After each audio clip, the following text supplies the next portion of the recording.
नमस्कार। मैं शैलेंद्र सागर सिंह, हिंदी कवि और लेखक। आज मैं आप लोगों के साथ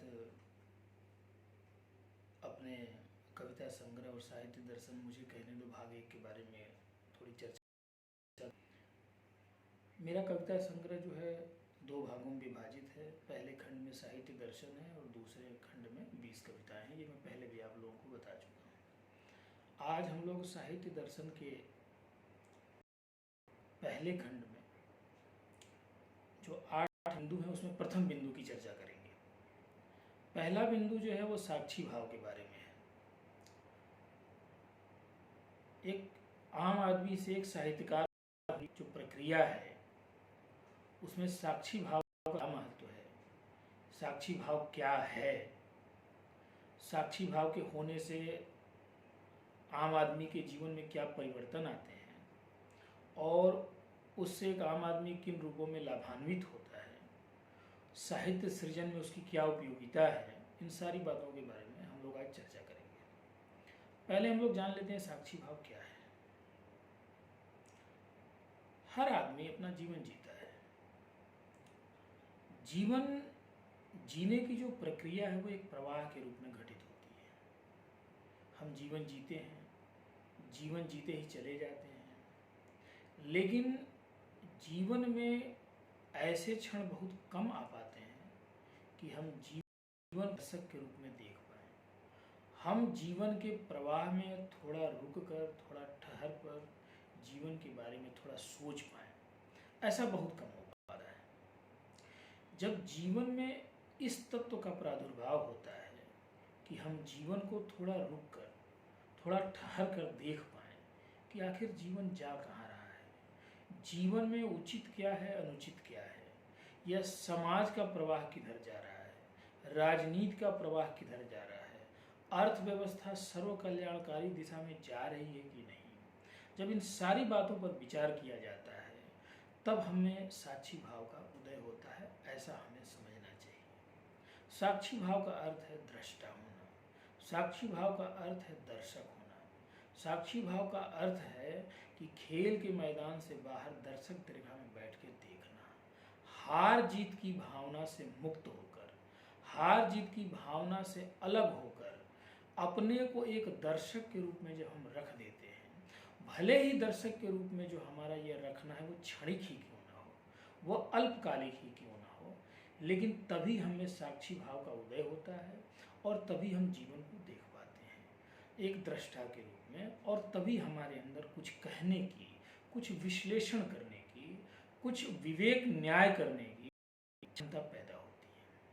हम सभी जानते हैं कि 99% लोग अपना जीवन जो है देह और मन के तल पे जीते हैं। या तो हम दैहिक संवेदनाओं में अपना जीवन जीते हैं या मानसिक संवेदनाओं में अपना जीवन जीते हैं। हमारा 99% जीवन देह और मन के बीच में झूलता रहता है। लेकिन इसी देह और मन के बीच में जीवन जीते जीते जब हमारे अंदर पुनर्विचार की, जब हमारे अंदर अंतरावलोकन की प्रवृत्ति होती है, उसे ही साक्षी भाव कहा जाता है। साक्षी भाव के लिए सबसे जरूरी चीज़ है तटस्थ होना।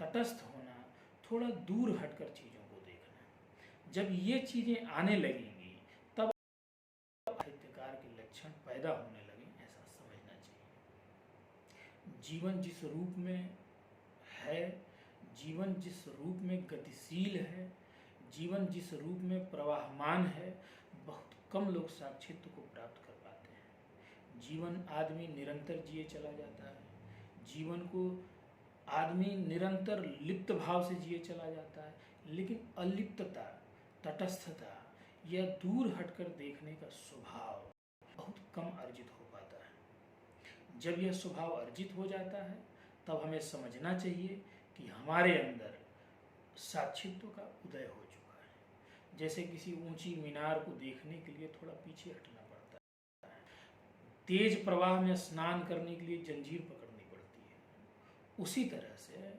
हमें साहित्य सृजन करने के लिए थोड़ा ठहरना पड़ता है, थोड़ा दृष्टा बनना पड़ता है, थोड़ा दर्शक बनना पड़ता है, तटस्थ होना है।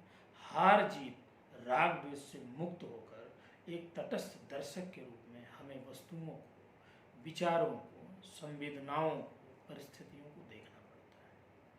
इसीलिए साहित्य सृजन के लिए ठहरना, रुकना, साक्षित्व के में स्थित होना अत्यंत आवश्यक है। अंगुलीमाल ने जब बुद्ध से कहा कि ठहरो, तो बुद्ध ने यही कहा कि मैं तो कब का ठहर चुका हूँ, तुम कब ठहरोगे ये बताओ। बुद्ध के कहने का बस इतना ही अर्थ था कि मैं साक्षित्व को पा चुका हूँ। मेरा उद्देश्य आप लोगों को धार्मिक दिशा में ले जाना नहीं है, मैं यहाँ साहित्य की बातें करने के लिए आया हूँ।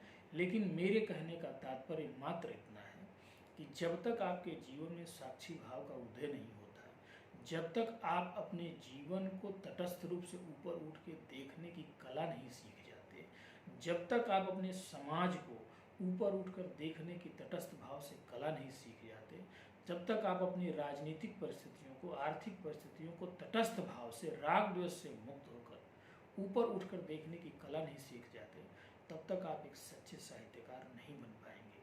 अपने समय में जो भी सच्चे साहित्यकार हुए हैं, अपने समय में जो भी प्रभावशाली साहित्यकार हुए हैं, वो समय के साक्षी रहे हैं, वो अपने समाज के साक्षी रहे हैं, वो अपने व्यक्तिगत और समष्टिगत दोनों जीवन के साक्षी रहे हैं।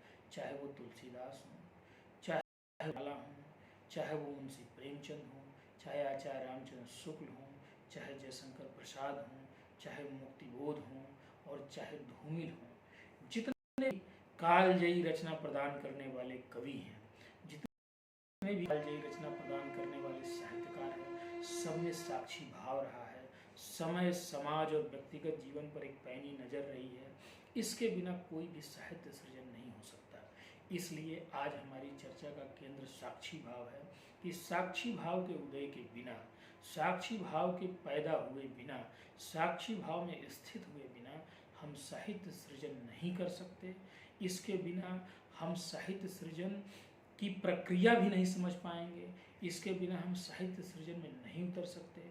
इसलिए जिन्हें भी साहित्य सृजन करना है, जिन्हें भी साहित्य के अंतर्गत अपना कोई योगदान देना है, उनके लिए अत्यंत आवश्यक है कि वो अपने अंदर साक्षी भाव का, अपने अंदर दृष्टा भाव का, अपने अंदर दर्शक भाव का, एक जागृत दर्शक का तत्व पैदा करें और तभी वो साहित्य सृजन कर पाएंगे, साहित्य सृजन में अपना योगदान दे पाएंगे।